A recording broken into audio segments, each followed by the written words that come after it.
What's going on, guys? Today I wanted to show off another one of my 2014 WCQ hat format deck profiles. The deck I wanted to show off today is Geargia Karakuri. If you're interested in a more just pure Geargia deck, I already have a profile for that up on my channel. If I remember, I will have it linked in the description of this video as well, so you can check that out too, if that is the option you want. But for this video, I wanted to show off Geargia Karakuri. It's really cool. A lot of people prefer this version over the regular version. But what I can say about this is what's nice about Geargia Karakuri is it has the option to play a slow game and then out of nowhere OTK your opponent, because this deck does have multiple 2 and 3 card OTK combos. It can be extremely explosive, but it can also play that slow grind game that Geargia is known for. And yeah, it's just a really cool deck overall, so I'm excited to show this off. So let's get straight into it. So similar to regular Geargia, this plays a very similar Geargia lineup, so I'll just quickly go over what these are. So 3 copies of armor. Obviously, once per turn, you can change it to face down defense position, and then when it's flipped face up, you can add a Geargia monster other than itself from deck to hand. A cool thing with this deck is you will be able to get that flip effect multiple times in a turn. It'll make a little more sense later on.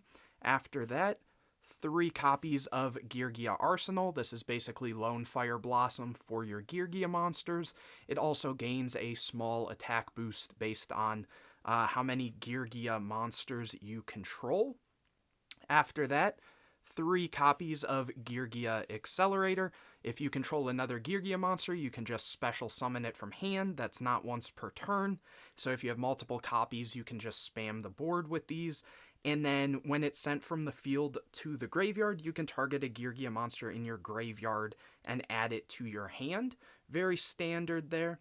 After that, 3 copies of Geargiano MK2 and the 1 copy of Geargiano. Obviously, MK2, when it's normal or flipped face up, you special summon a Geargia monster from your hand or graveyard in defense position, and then the Geargiano has the effect that you contribute it and target a level 4 machine type monster in your graveyard and special summon it, but its effects are negated. So very standard there.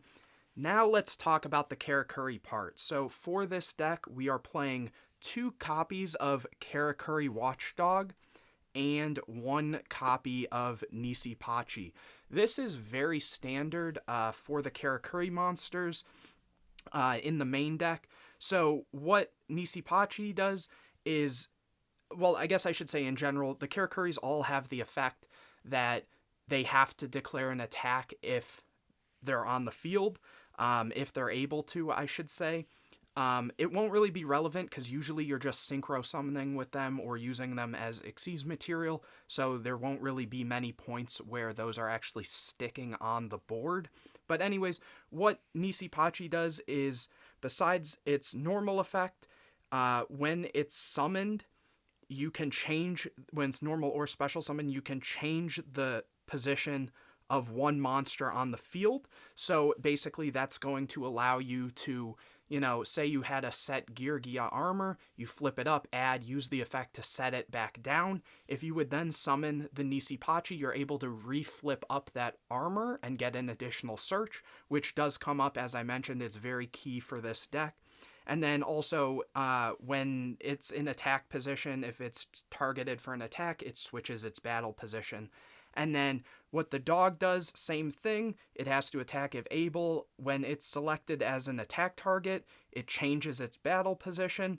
And then if you take damage from a battle involving it, all your Karakuri monsters will gain a little bit of attack until the end phase. Also, when it's in attack position, it can't be destroyed by battle. So that is very important. The dog is a tuner, level 4, and the strategist is a level 3 tuner. Both very important. Like I said, these are just the standard ratios. And while you would probably consider these to be some sort of brick. There's actually several OTK combos that are involved if you do open these with your Geargia armor or accelerator, so it's actually not bad to open those. After that, one copy of Gen X Ally Birdman. This is involved in another one of your OTKs, being able to bounce back your accelerators to special summon it, and then re-special summon your accelerator if you have a Geargia monster still on the board, and then being able to synchro for a 7. Really cool card there. And then I chose to still play hand traps. I'm playing 2 copies of Crow and 2 copies of Max C.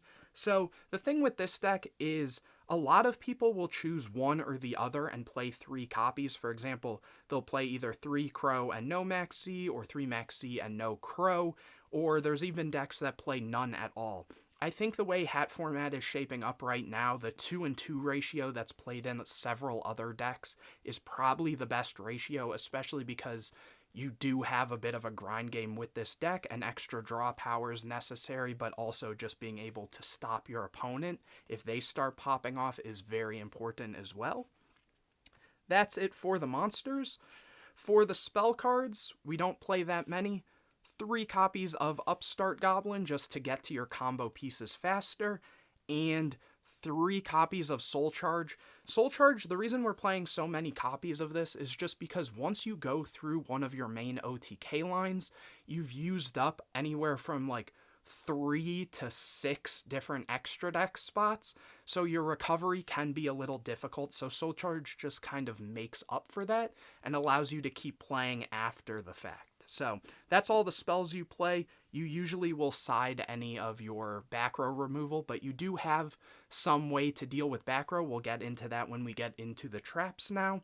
So 3 copies of Geargia gear, obviously being able to special summon 2 Geargiano monsters from your deck and increase their levels by 1, and you can only activate it once per turn. So this is a way to just kind of get the ball rolling in this deck.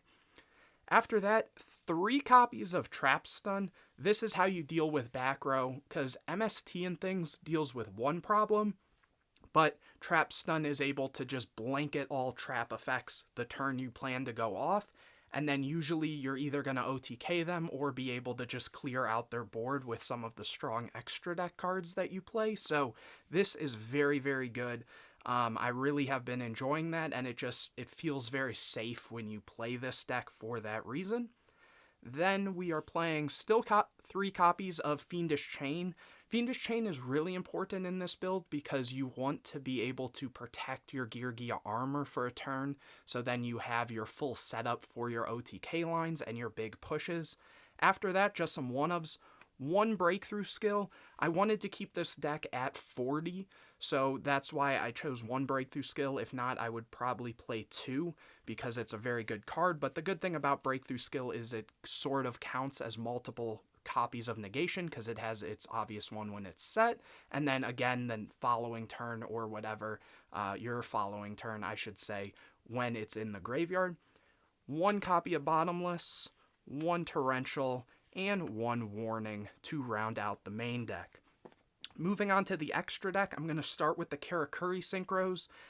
One thing I'll say about this is there's 2 ways to play the extra deck. You have your more level 8 and rank 8 focused version, and you have your more level 7 and rank 7 focused. So for this, I'm playing a more level and rank 7 focus build, which is the more common one. I'll explain the changes you would make if you want to do the rank 8 version or level 8 version. So I'm playing 1 copy of Barredo and 2 copies of Beret. So in the more rank 8 focus version, you just flip-flop the ratios, so you'd play 2 Barredo and 1 Beret. What Barredo does is when it's synchro summoned, you can special summon a Karakuri monster from your deck, and then when the battle position of a Karakuri monster is changed, you get to draw a card. So really strong there.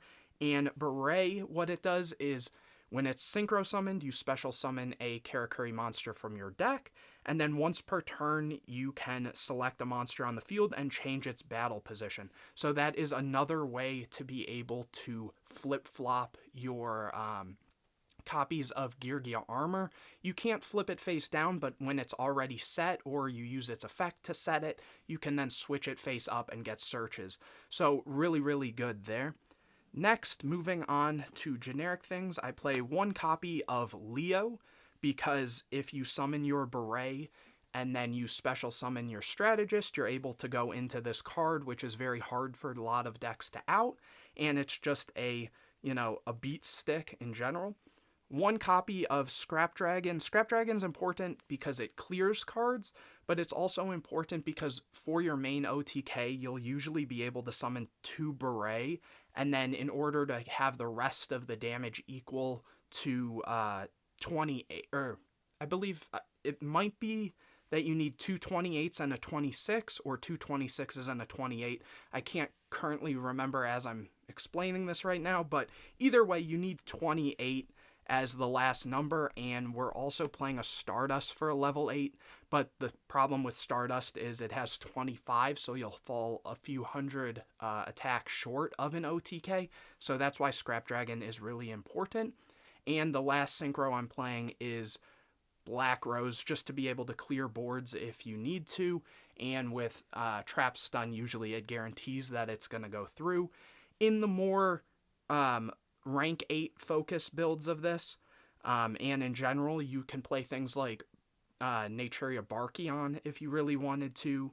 I think it's good. You could side it if you really want to, but extra deck space for this version is a bit tight, and you'll see that more when we get into the Xyz right now.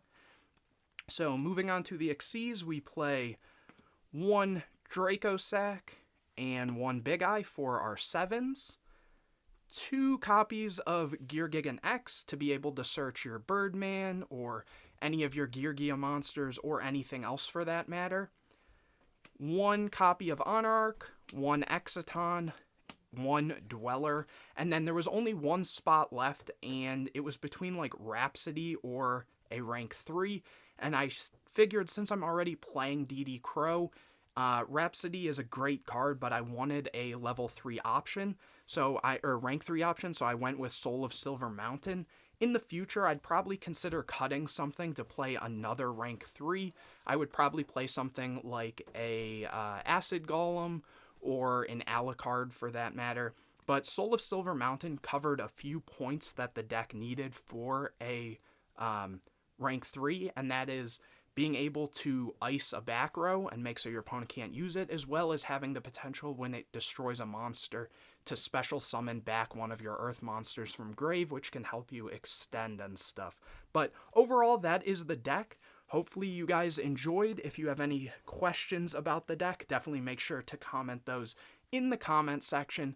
Or if you have anything else, videos you'd like to see in the future, questions, deck profiles you want to see, all that good stuff, comment that down below. And anyways, guys, I will see you in the next video.